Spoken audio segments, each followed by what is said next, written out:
This is the Why I Hate and Love Pickleball podcast. I'm Bill Wong. Next week I have to give a presentation about pickleball, and a couple people have commented that they have no understanding what pickleball is about, and I need to do a little background. So that's what I'm going to do on this podcast. First of all, the sport. The sport is like tennis, but played with these paddles. It's played with a plastic ball with holes in it that's about 1 ounce in weight. The court is like a tennis court, about 2/3 the size. The net is a little bit lower, and you usually play with teams. And the growth is phenomenal. The sport is growing at about 20% per year. There's been different estimates between 6 million people and 8 million people, but regardless, in the United States alone, there's a lot of people playing pickleball. A lot of times when I get to a pickleball court, I can't even get on. Now, as I mentioned before, that I had written 2 books, Why I Hate and Love Pickleball and Our Unkept Promises. And I talked to my publicist, and he made a comment to me that both books are about the same thing. And after I hung up with him, I said, "You are so wrong." And he's right, that both the books are about the same topics. And the topics are about courage, commitment, community, and communication. In some ways, I'm trying to be honest and have candor when I talk about these topics. One of the things that I advocate in my book, Why I Hate and Love Pickleball, is that you want to focus on the weakest player and their weakest shot. Usually when you're warming up, you can tell who's the weaker player. And typically, if a person is right-handed, you go to their backhand. The problem is a lot of people do that, but sometimes they shouldn't. When you're in a tournament, yes, you should do that. Focus on the weakest person, their weaker side. However, if you're playing open play, you want to get stronger, you want to get better, and you only get better by playing better people and hitting shots that are difficult.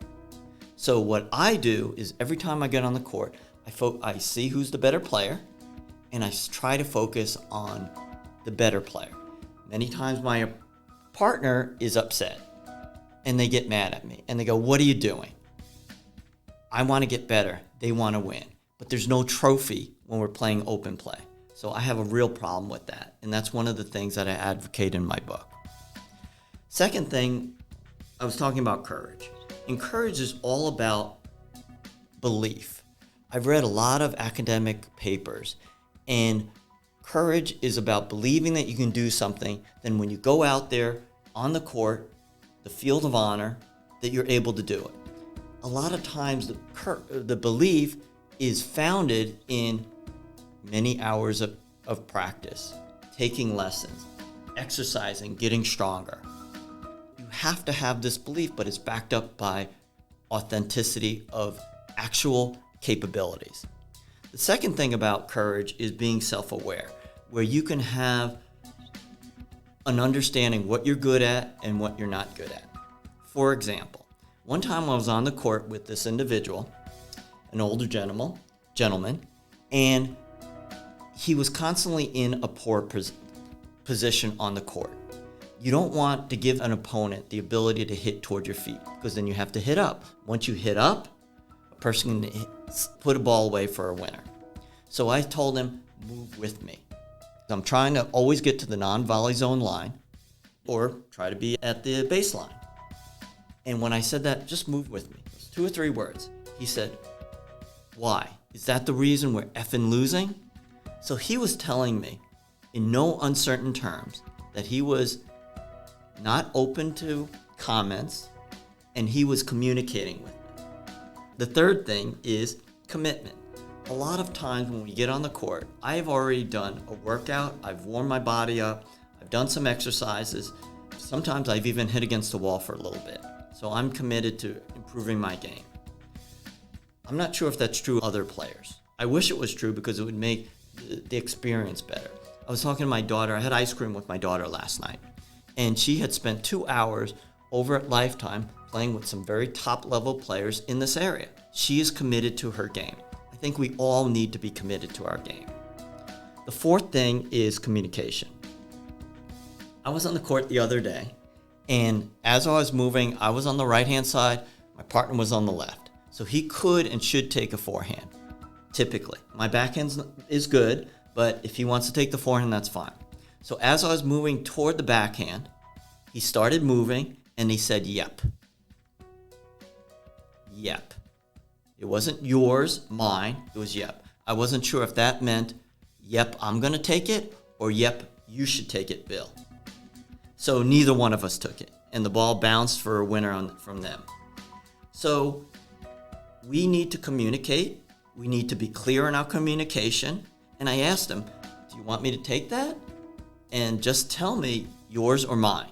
Very clear. Because as he was moving toward it, he was communicating with me that he was going to take it. Then at the last second, he pulled back, and neither one of us took it. So we need to communicate, and we need to be clear in our communication. The last thing is community. As I mentioned before, that I had an experience with this woman, Yolanda, and she said that, hey, I'm not a good player. And it says it's okay. It's not that important. We're just playing for fun. I'm not at the U.S. Open. I'll never be at the U.S. Open. I'll only watch the games. I won't be playing at the U.S. Open. So my job was to make her feel right and just for us to play and have fun. It wasn't about winning or losing. It was really about community.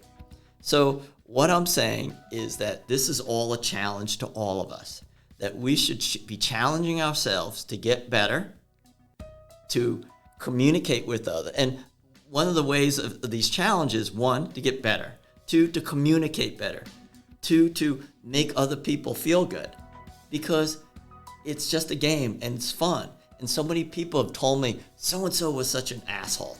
So-and-so didn't make me feel good. So-and-so was so intent on winning that they made me feel bad. And they made me play worse because it was putting so much pressure on them. What I'm saying is, it's fun. We should try to make people feel good, and we can do the best we can, and it's not that big of a deal. So thank you very much for this edition for Why I Hate and Love Pickleball, and I will see you next time. Bye-bye.